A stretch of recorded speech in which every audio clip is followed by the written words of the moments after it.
En esta presentación vamos a comentar el concepto de historia clínica y cómo se realiza la anamnesis, cómo es la estructura general de esta parte de la historia clínica.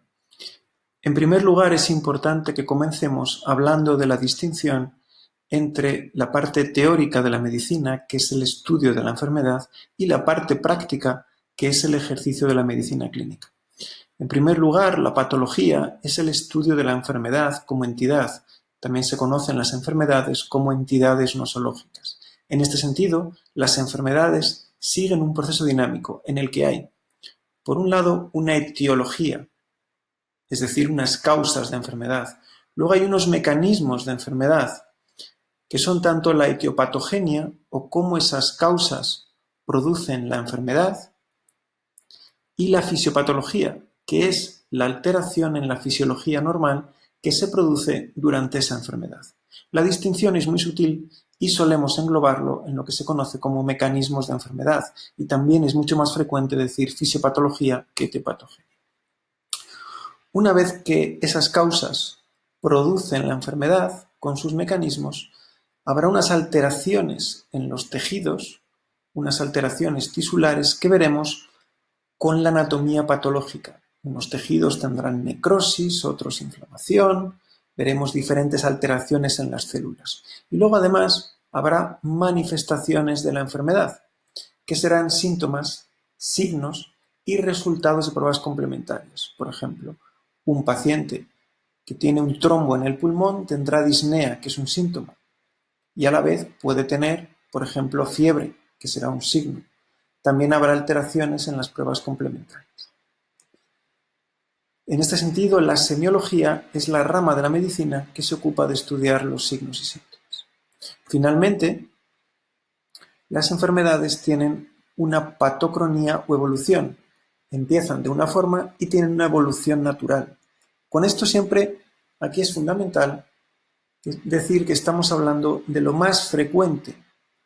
Es decir, habrá enfermedades que digamos que tienen este síntoma, este otro y este otro. Por eso siempre habrá una frecuencia. Será raro que un síntoma aparezca siempre en una enfermedad. Lo veremos luego. Exactamente igual, las enfermedades evolucionan teóricamente de una forma, pero luego cada paciente puede evolucionar de forma diferente. Esto lo iremos desarrollando durante esta presentación, pero es un concepto fundamental. Esto es la teoría. Hablamos de síntomas de las enfermedades, de los signos, pero no todos los pacientes tienen los mismos síntomas con una misma enfermedad. ¿De acuerdo? Esto es la teoría y esto es la práctica. La medicina clínica es la actividad que hace un médico para curar o mejorar la situación de un paciente enfermo. Se compone de 3 pilares: establecer un diagnóstico, un pronóstico y proponer un tratamiento. Si no sabemos qué tiene el paciente, diagnóstico, es imposible que sepamos qué le va a pasar. El pronóstico, que estará en relación con la evolución de la enfermedad, y con el tratamiento que pongamos, que tampoco podremos tratar si no sabemos qué tiene el paciente, cuál es el diagnóstico. Como dijo el profesor Sisinio de Castro, antecesor del profesor Lasso en la Cátedra de Patología General de la Universidad de Salamanca, la patología o estudio teórico de la enfermedad y la clínica o actividad práctica que realiza un médico son los aspectos teóricos y prácticos de la medicina clínica. ¿Y qué es la clínica? La clínica nace de lo fundamental en medicina, lo que cualquier médico va a hacer durante toda su vida profesional. A un paciente le pasa algo, le ocurre algo, y eso le motiva a consultar con un médico. Y el médico lo que tiene que hacer es recoger síntomas mediante la anamnesis y signos mediante la exploración física. ¿Qué es un síntoma? Es una manifestación subjetiva de una enfermedad o de un síndrome que solo es percibida por el individuo que lo padece. Nadie puede saber si alguien tiene cefalea o no, salvo que nos lo diga. Nadie puede saber si alguien tiene un dolor en la rodilla o no, salvo que nos lo diga. Nadie puede saber si alguien tiene disnea, salvo que nos lo comente el paciente directamente. En cambio, el signo es la manifestación objetiva de una enfermedad, que resulta evidente para alguien que observa diferente del sujeto. Si alguien tiene un exantema En la piel, en la cara, por ejemplo, lo podemos ver, aunque el paciente no nos lo cuente. De hecho, hay signos, como la ictericia, que a veces el paciente no se da cuenta. Se puede dar cuenta el médico, un familiar, pero no el paciente. Otras veces se da cuenta y nos lo dice. Mire, me encuentro con la piel más amarilla. Nos lo está contando. Pero es un signo que nos lo cuente el paciente, porque es objetivo. Hay un dato que podemos ver. Con los síntomas y con los signos, el médico tiene que formarse un diagnóstico. Esto es muy importante, porque el primer diagnóstico no tenemos por qué formarlo con pruebas complementarias. Un paciente se marea en la calle, se cae, nota un dolor y hacemos un diagnóstico. Y a partir de ahí pensamos en qué pruebas complementarias podemos pedir, en qué tratamiento podemos hacer, en cómo evolucionar. Pero no es preciso en este momento tener pruebas complementarias, sino que nos formaremos un primer diagnóstico, una impresión diagnóstica, un juicio diagnóstico. Y a partir de aquí estableceremos un pronóstico y pondremos un tratamiento. Estos son los ejes de la medicina clínica, lo que cualquier médico hará durante su vida profesional. ¿Qué puede ocurrir a veces?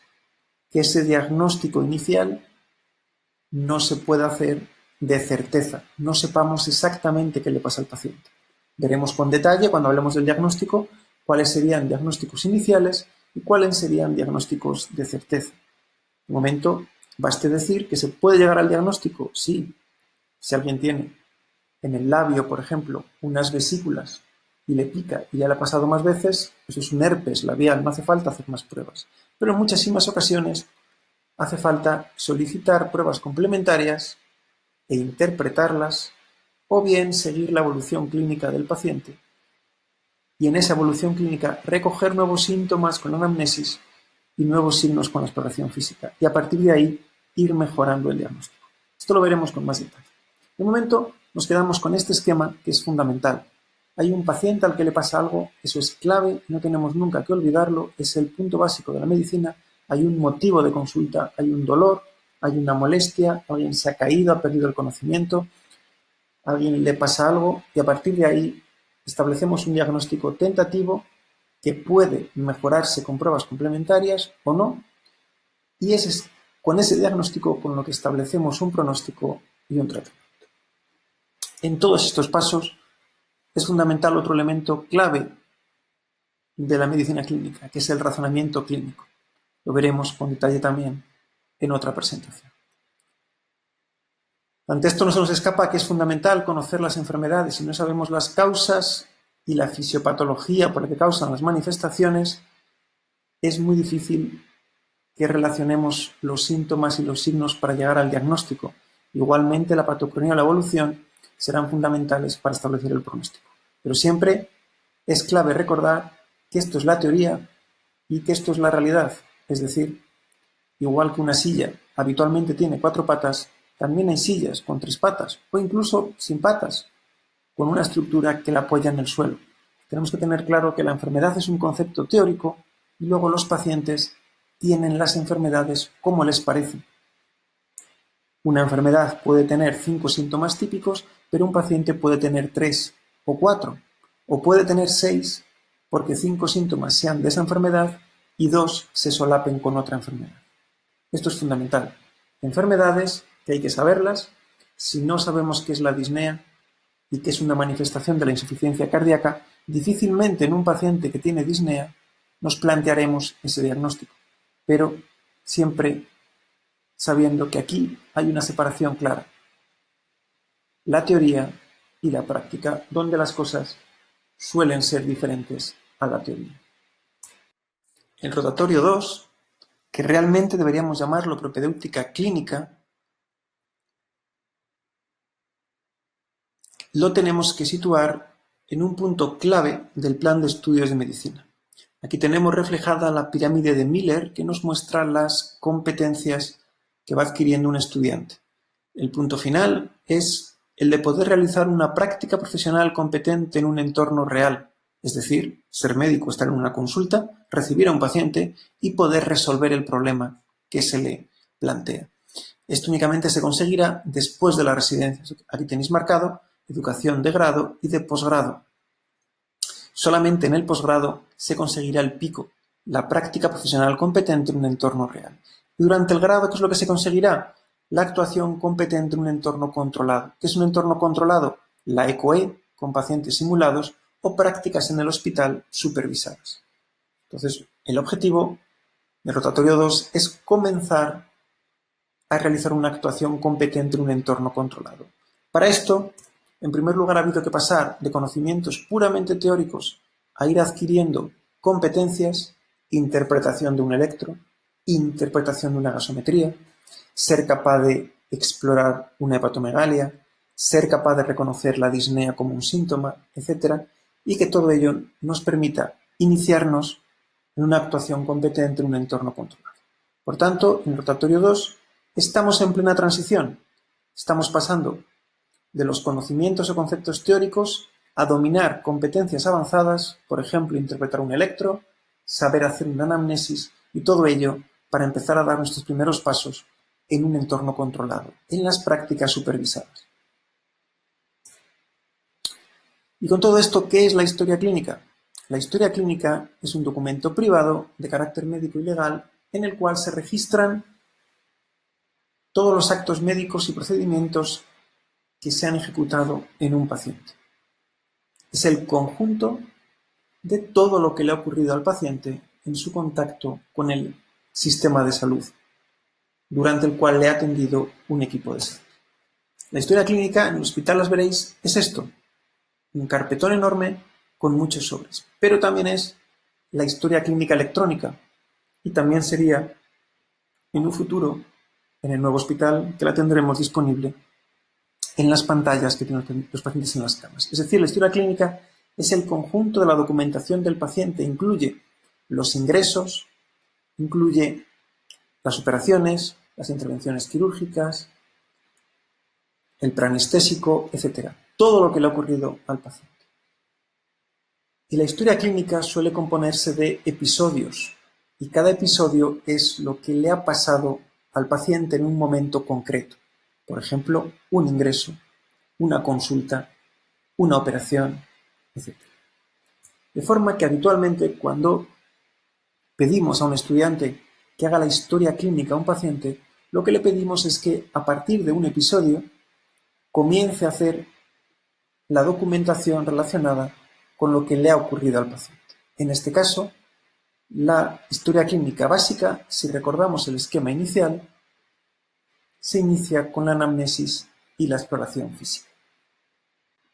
No es muy difícil darnos cuenta de esto porque todo se inicia con un paciente al que le ocurre algo y en el que recogemos los síntomas y los signos. Es decir, el principio de la historia clínica es esa recogida de síntomas que se vuelca en la anamnesis y esa exploración de los signos que se recoge en la exploración física. Por tanto, en la historia clínica tendremos de cada episodio del paciente anamnesis, exploración física, luego tendremos un diagnóstico, se planteará un diagnóstico diferencial, que veremos en detalle qué es, y resultados de pruebas complementarias, y finalmente obtendremos, o en ocasiones no, un diagnóstico final de ese paciente.